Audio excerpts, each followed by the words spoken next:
Hello, नमस्कार ताई. हो, नमस्कार. बोला. पीएम किसानचा हप्ता कधी येणार आहे? कारण जून महिनाही संपला आणि आता जुलै महिनाही पण संपत आलेला आहे. हो, तर बघा आता जून महिना संपलेला आहे. खरं तर पीएम किसानचा जो 20वा हप्ता आहे, तर तो आपल्याला जून महिन्यामध्ये शेतकऱ्यांच्या खात्यात जमा व्हायला हवा होता. परंतु आता जुलै महिना सुद्धा संपत आलेला आहे. परंतु शेतकऱ्यांच्या खात्यामध्ये तो हप्ता अजूनही जमा होत नाहीये. त्यामुळे तुमचाच नाही तर सर्व शेतकरी बांधवांचा हाच प्रश्न आहे, की नक्की पीएम किसानचा 20वा हप्ता हा शेतकऱ्यांच्या खात्यात केव्हा जमा होणार? याच्या आपण सुद्धा अनेक तारखा दिल्या, परंतु त्या तारखांना तो हप्ता जमा झाला नाही. यामध्ये अनेक कारणं असतील, शासकीय कारणे असतील किंवा तांत्रिक अडचणी असतील, त्यामुळे तो हप्ता जमा झाला नाही. परंतु आत्ताच एक पीएम किसानच्या 20व्या हप्त्याबद्दल एक नवीन अपडेट आलेली आहे. तर त्या अपडेटनुसार आता लवकरच शेतकऱ्यांच्या खात्यामध्ये पीएम किसानचा 20वा जो हप्ता आहे, तर तो जमा होणार असल्याची माहिती केंद्रीय मंत्री शिवराजसिंह चौहान यांच्या माध्यमातून देण्यात आलेली आहे.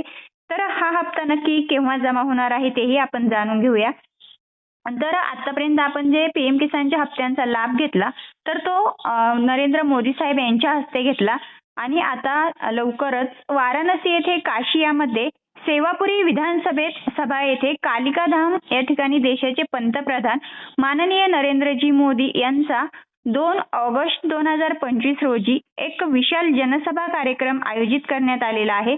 आणि या कार्यक्रमादरम्यान मोदीजींच्या हस्ते सर्व महाराष्ट्रातील शेतकरी बांधवांच्या खात्यात डायरेक्ट डीबीटीद्वारे हा हप्ता वितरित करण्यात येईल, अशी माहिती आताच केंद्राचे केंद्रीय मंत्री शिवराजसिंह चौहान यांच्या माध्यमातून देण्यात आलेली आहे. म्हणजेच एकंदरीत 2 ऑगस्टला आपल्या शेतकऱ्यांच्या खात्यात पीएम किसानचा 20वा हप्ता जमा होऊ शकतो. आणि हा हप्ता किती रुपयाचा भेटणार आहे? म्हणजे 10,000 रुपये की 2,000 रुपये भेटणार आहे?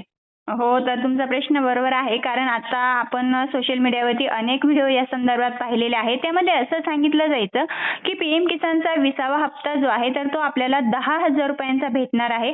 परंतु ही जी बातमी आहे, तर ती तेवढ्यापुरतीच मर्यादित राहिली. कारण पीएम किसानच्या 20व्या हप्त्याबद्दल राज्य शासनाच्या माध्यमातून जो काही निर्णय घ्यायला हवा होता, तो घेण्यात आलेला नाही. आपल्या राज्याचे उपराष्ट्रपती यांच्या माध्यमातून सरकारला सुचवण्यात आलं होतं, की शेतकऱ्यांना जो पीएम किसानचा आपण हप्ता देतोय प्रत्येकी 2,000 रुपये, तर तो पुरत नाही. म्हणजे ते रक्कम खूप तुटपुंजी आहे. त्यामुळे त्याच्यात वाढ करून 10,000 रुपयांचा द्यावा, अशी फक्त सूचना केली होती. परंतु असं होत नाही, की सूचना केल्यानंतर लगेचच त्या सूचनेची अंमलबजावणी होते.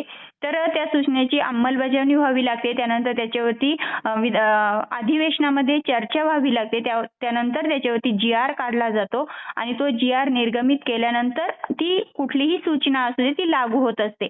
परंतु या गोष्टीमध्ये हे सर्व काही घडलं नाही. राज्याचे उपराष्ट्रपती यांनी सूचना केल्या, परंतु सरकारच्या माध्यमातून कुठलीही प्रतिक्रिया त्यावरती देण्यात आली नाही. म्हणजेच एकंदरीत जर आपण पाहिलं, तर शासनाच्या माध्यमातून आपल्या शेतकरी बांधवांना 2,000 रुपयांऐवजी 10,000 रुपये देण्याचा कुठलाही हेतू नाही. त्यामुळे आपल्याला फक्त आणि फक्त प्रत्येकी 2,000 रुपये, जसं की या मागील हप्त्यांचा आपण लाभ घेतला त्याचप्रमाणे आता सुद्धा आपल्याला प्रत्येकी 2,000 रुपयांचाच लाभ आपल्या खात्यामध्ये जमा होणार आहे.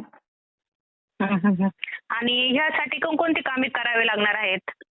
तर हा प्रश्न खूप महत्त्वाचा आहे. कारण आतापर्यंत आपण जवळपास 5 महिन्यांचा कालावधी उलटून गेलेला आहे पीएम किसानचा 19वा हप्ता भेटून. आणि मग आता सर्व शेतकरी बांधव आतुरतेने वाट पाहत आहे ती म्हणजे पीएम किसानच्या 20व्या हप्त्याची. आणि मग ज्या अर्थी तुम्ही 5 महिन्यांचा कालावधी या हप्त्यासाठी दिलेला आहे, त्या अर्थी तुम्हाला असंही वाटणार नाही, म्हणजे कुठल्याही शेतकरी बांधवांना असं वाटणार नाही की मी या हप्त्यापासून वंचित राहावं. आणि तुम्हाला जर त्यापासून वंचित राहायचं नसेल, तर तुम्हाला महत्त्वाची 4 कामे करावी आहे. त्यामध्ये पहिला आहे तुमची ई-केवायसी कंप्लीट असणं आवश्यक आहे. त्यानंतर लँड शेडिंगचा जो प्रॉब्लेम आहे तो देखील जर तुमचा नो असेल, तर तो सुद्धा तुम्हाला येस करून घ्यावा लागणार आहे. आणि महत्त्वाचं म्हणजे आधार शेडिंग. आधार हे बँकेला लिंक असणं खूप महत्त्वाचं असतं. कारण कुठल्याही सरकारी योजनेचा जर तुम्हाला लाभ घ्यायचा असेल, तर त्यासाठी तुम्हाला तुमचं आधार हे बँकेला लिंक असणं आवश्यक असतं. कारण तो हप्ता आपल्याला डायरेक्ट डीबीटीद्वारे आपल्या खात्यात ट्रान्सफर केला जातो. त्यानंतर चौथं आणि महत्त्वाचं काम आहे ते म्हणजे तुमचं फार्मर आयडी कार्ड काढणं गरजेचं आहे. तर तुम्ही फक्त पीएम किसानचा जरी विचार केला तरी पीएम किसानचाच नाही, परंतु 2025 मध्ये पीएम किसान असेल, नमो शेतकरी असेल, कुठलीही सरकारी योजना असू दे, त्यामध्ये पीक विमाही असू शकतो, अतिवृष्टी नुकसान भरपाई सुद्धा असू शकते.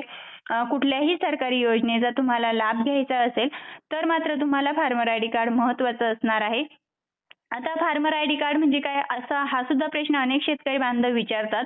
तर त्यांना सांगू इच्छिते की शेतकरी मित्रांनो, जसं की तुम्ही भारताचे रहिवासी आहात हे दाखवण्यासाठी तुमच्याकडे आधार कार्ड आहे, त्याच पद्धतीने इथून पुढे तुम्ही एक शेतकरी आहात हे ओळखपत्र म्हणून तुम्हाला फार्मर आयडी कार्ड असणं महत्त्वाचं असणार आहे. त्यामुळे ही 4 कामे तुम्ही महत्त्वाची अशी पूर्ण करायची आहे, जेणेकरून आपण 5 महिन्यांचा कालावधी या हप्त्यासाठी दिलेला आहे. तर मग तो हप्ता आता तुम्ही मिस करू नये, त्यापासून तुम्ही वंचित राहू नये, यासाठी महत्त्वाची 4 कामे तुम्हाला करूनच घ्यावी लागणार आहे. ओके, तर अजून काही तुमचे प्रश्न असतील तर पुन्हा तुम्ही विचारू शकता. धन्यवाद. हो हो, नक्कीच. खूप खूप महत्वाची माहिती दिली ताई. धन्यवाद. धन्यवाद.